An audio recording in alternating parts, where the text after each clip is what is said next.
మళ్ళీ ప్రసన్న కుమార్ రెడ్డి ఇంటికి పోయి ఆయన ఇల్లు డ్యామేజ్ చేసింది మీరు అందరూ చూశారు. పోలీస్ స్టేషన్లో వెంటనే కేసులు పెడతారు. కోర్టు కూడా ఏ విధంగా తప్పు పట్టిందో మనం చూసాం.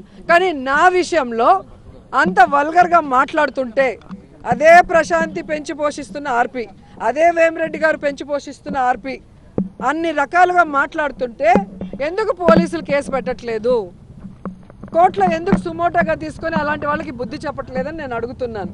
ఈరోజు నా నియోజకవర్గంలో భానుప్రకాష్ అనేవాడు తండ్రి పేరు చెప్పుకొని రాజకీయాల్లోకి వచ్చాడు. మేము కష్టపడి పైకి వచ్చిన వాళ్ళు. అలాంటి వాడితో కూడా లోకేష్ గారు నన్ను ఈరోజు మాట్లాడిస్తున్నారు. మరి దీని గురించి ఎందుకు ఏ ఛానల్లో కూడా ప్యానల్ డిస్కషన్ చేయట్లేదు? మేధావులు విశ్లేషకులు ఎందుకు కూర్చోవట్లేదు?